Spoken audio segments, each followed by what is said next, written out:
So hi guys, welcome back to my channel Dabbu की दुनिया। आज मैं आपके सामने अपनी सेकंड प्रेगनेंसी की डिलीवरी की स्टोरी लेकर के आई हूँ। मेरी फर्स्ट जो डिलीवरी स्टोरी थी वो आप लोगों ने बहुत पसंद किया है मेरी बेटी के साथ, और ये जर्नी है मेरे बेटे के साथ।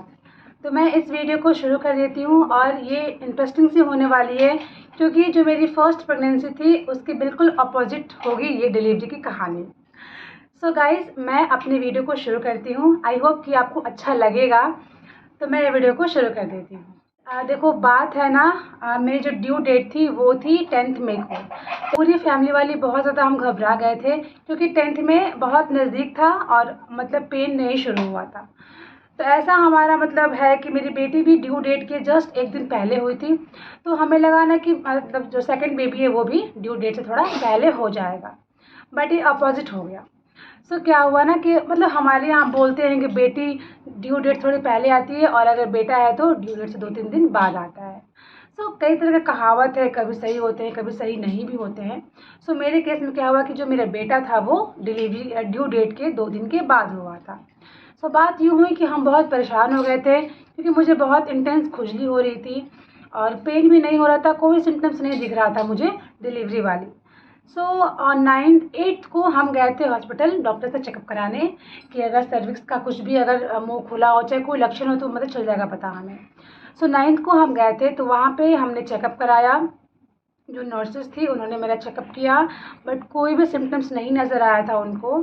सो फिर वो बोले कि ड्यू डेट के 1 हफ्ता पहले या 1 हफ्ता बाद तक बेबी हो सकता है।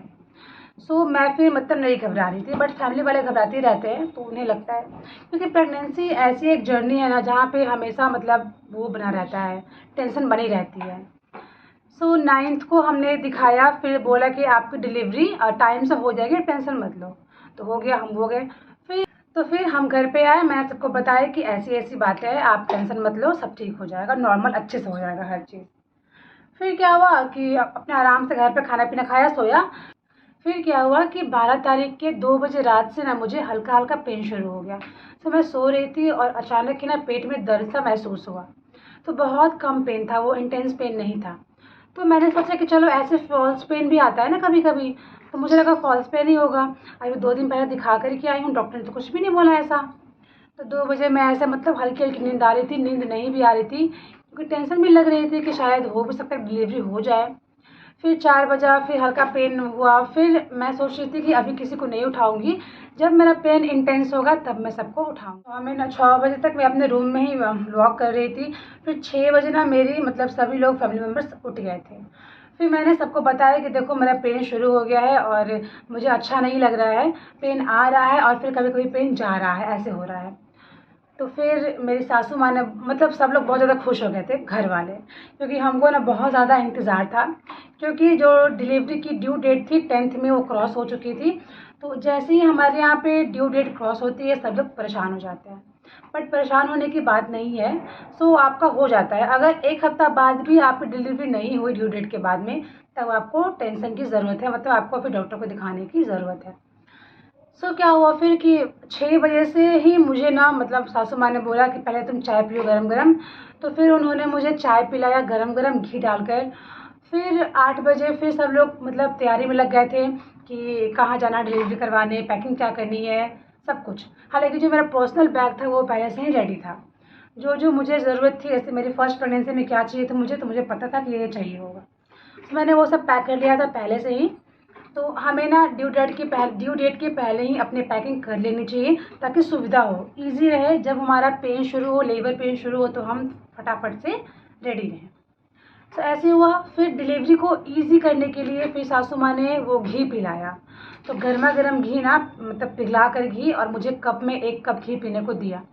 उनका बोलना था कि गर्मा गर्म घी पियोगे तो स्लिप हो जाता है, स्लिपरी हो जाता है ना, तो आपका बच्चा ना थोड़ा स्लिप करके नीचे आएगा और जो सर्विक्स की मुंह है ना वो गर्माहट से खुलेगी। तो फिर हम लोगों मतलब मैंने ना एक बार वो 1 कप दूध पिया, 1 कप घी पिया।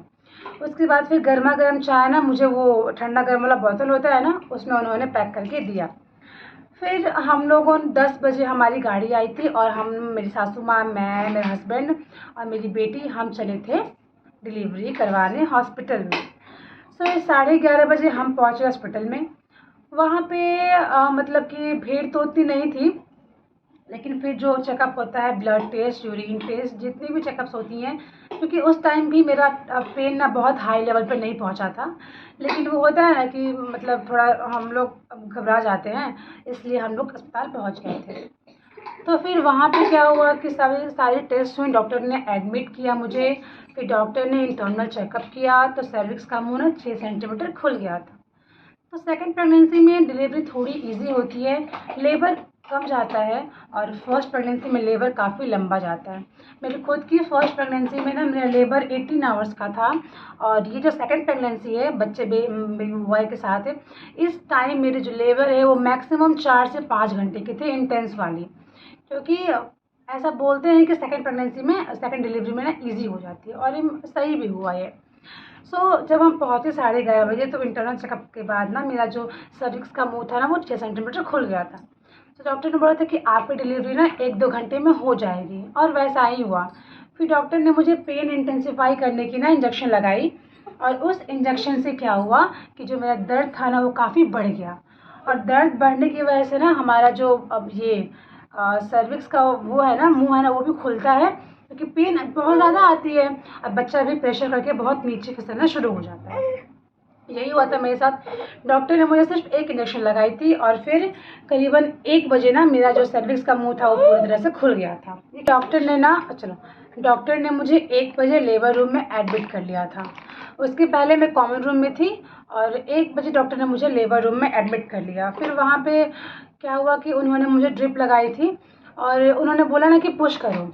मतलब पुश कर रही थी मैं, लेकिन ऐसा कुछ लगा नहीं कि हाँ कुछ नीचे आ रहा है। पुश करने के बाद भी बहुत दम लगा रही थी, बहुत दम लगा रही थी, क्योंकि उस टाइम पे ना बहुत पुश करना होता है आपको, क्योंकि आपके ही हाथ में होता है कि आपका बच्चा ना नीचे आए, है ना। तो फिर 1 बजा, फिर 1 बजकर और फिर 17 मिनट पे ना मेरा बेटा हो गया था।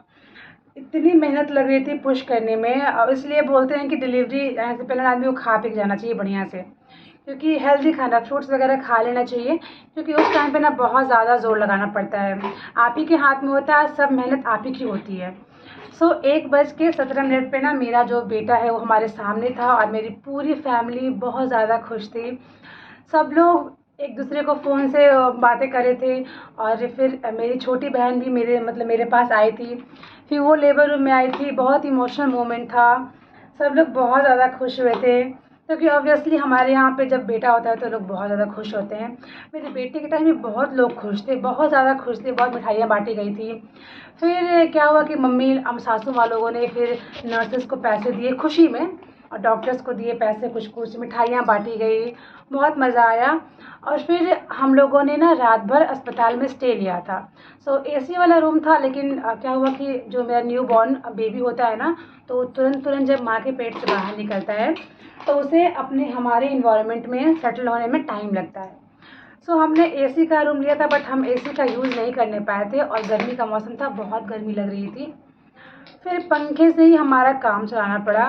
फिर ऐसे हमारे फिर रात कटी, फिर सुबह हम डिस्चार्ज हो गए थे, और मुझे डॉक्टर ने कोई दवाई नहीं लिखा था, मुझे कुछ भी नहीं लिखा गया था।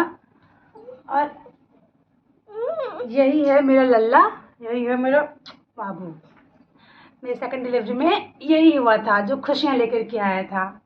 गाइस, वीडियो को मैं यहाँ पे एंड करती हूँ, क्योंकि मुझे बहुत ज़्यादा परेशान कर रहा है, और मैं वीडियो नहीं बनाने पाऊँगी। आगे की जो कहानी है बताऊँगी मैं आपको बाद में। मैं अभी इस वीडियो को यहाँ पे एंड करती हूँ, क्योंकि ये जो है ना, ये बदमाशी कर रहा है। Bye bye, take care.